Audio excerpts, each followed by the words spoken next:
എൻ്റെ എല്ലാ സുഹൃത്തുക്കൾക്കും പുതിയൊരു വീഡിയോയിലേക്ക് സ്വാഗതം. അപ്പോൾ ഇന്ന് നമ്മൾ നോക്കാൻ പോകുന്നത് സീലിംഗ് ഫാനിൻ്റെ ചൂട്, അതായത് സീലിംഗ് ഫാനിൽ നിന്ന് വരുന്ന ചൂട് കാറ്റ് എങ്ങനെ കുറയ്ക്കാമെന്നുള്ളതിനെ പറ്റിയാണ്. ചൂട് കുറയ്ക്കാമെന്നുള്ളതിനെ പറ്റിയുള്ളൊരു വീഡിയോ ആണ്.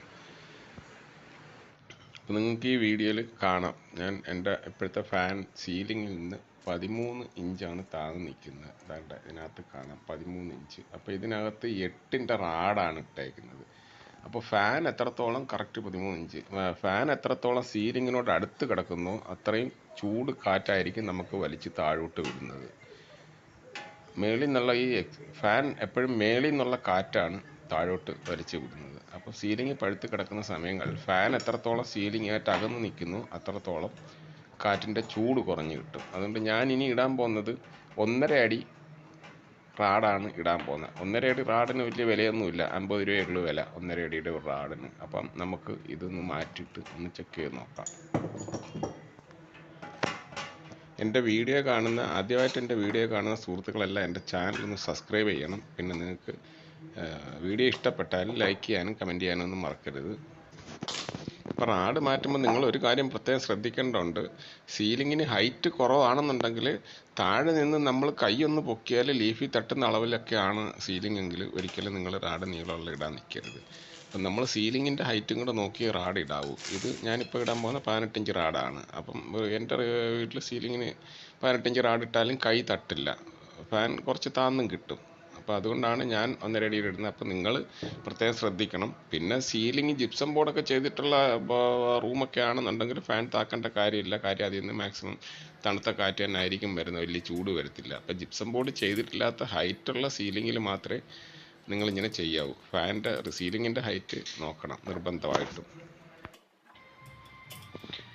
അപ്പം നിങ്ങൾ സ്വന്തമായിട്ടാണ് റാഡ് മാറ്റുന്നതെന്നുണ്ടെങ്കിൽ ഈ നട്ടും ബോൾട്ടൊക്കെ നട്ട് നല്ലപോലെ മുറുക്കി ലോക്കിനട്ട് ഇട്ട് പിന്നും ഇടണം, ക്വാർട്ടർ പിന്നും ഇടണം. പിന്നും ഇട്ട് നല്ലപോലെ മുറുക്കണം. അപ്പോൾ ഇത് ആദ്യത്തെ ഒരു നട്ടിട്ട് നല്ല ടൈറ്റ് ചെയ്ത് കഴിഞ്ഞാൽ ഇനി അതിൻ്റെ പുറത്തൊരു ലോക്കിനട്ടും വരുന്നുണ്ട്.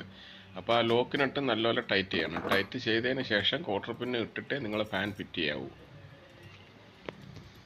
ഈ നട്ട് ലൂസായി കിടക്കുകയാണെന്നുണ്ടെങ്കിൽ ഈ ഫാൻ കിടന്ന് ആടിക്കൊണ്ടിരിക്കും, ഫാനിന് ഭയങ്കര ആട്ടം വരും. നല്ലപോലെ ടൈറ്റ് ചെയ്തിട്ടാൽ അങ്ങനെയുള്ള ബുദ്ധിമുട്ടുകളൊന്നും വരത്തില്ല.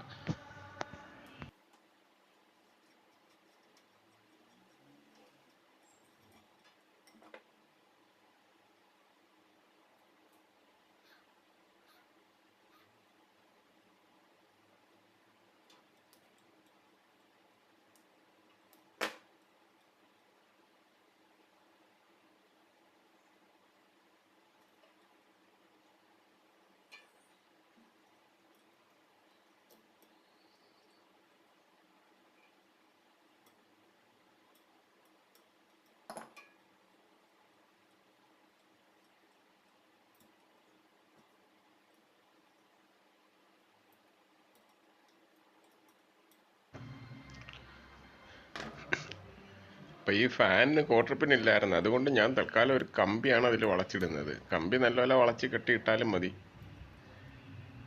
സേഫ്റ്റി പിന്നെ അല്ല, ക്വാർട്ടർ പിന്നിനേക്കാളും നല്ലതാ കമ്പി വളച്ചിടുന്നത്. പിന്നെ കമ്പി വളച്ചിടുമ്പോഴുള്ള ബുദ്ധിമുട്ട് എന്താണെന്ന് വെച്ചാൽ നമുക്ക് ഊരാനൊക്കെ ബുദ്ധിമുട്ട് വരും. ക്വാർട്ടർ പിന്നാണെന്നുണ്ടെങ്കിൽ പെട്ടെന്ന് ഊരിയെടുക്കുക, അത്രയേ ഉള്ളൂ.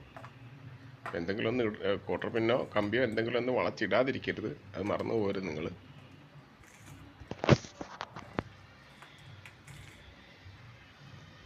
അങ്ങനെ നമ്മുടെ ഫാനിൻ്റെ റാഡെല്ലാം ഫിറ്റ് ചെയ്ത് കഴിഞ്ഞു, ഫാനും ഫിറ്റിങ് കഴിഞ്ഞു. അപ്പം ഞാൻ കളന്ന് കാണിച്ചു തരാം.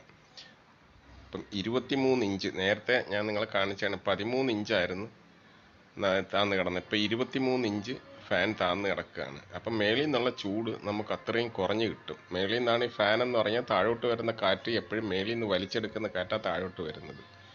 ഞാൻ ഇത് ഇട്ട് എൻ്റെ അനുഭവം ഞാൻ പറയുകയാണ്, ഒരുപാട് ചൂട് കുറഞ്ഞെന്ന് പറഞ്ഞാൽ നമ്മളെ ആ കാറ്റിൻ്റെ ആ ചൂട്, റൂമിന് ചൂട് കാണും, എ സി ഇടുന്ന പോലെ ഒന്നും തണുക്കത്തില്ല. പക്ഷേ നമുക്ക് ആ ചൂട് കാറ്റ് മുഖത്തോട്ടും ദേഹത്തോട്ടും അടിക്കുമ്പോൾ ഉള്ളൊരു ബുദ്ധിമുട്ട് കുറഞ്ഞു കിട്ടും. അപ്പം നിങ്ങളും ഇതൊന്ന് പരീക്ഷിച്ച് നോക്കുക.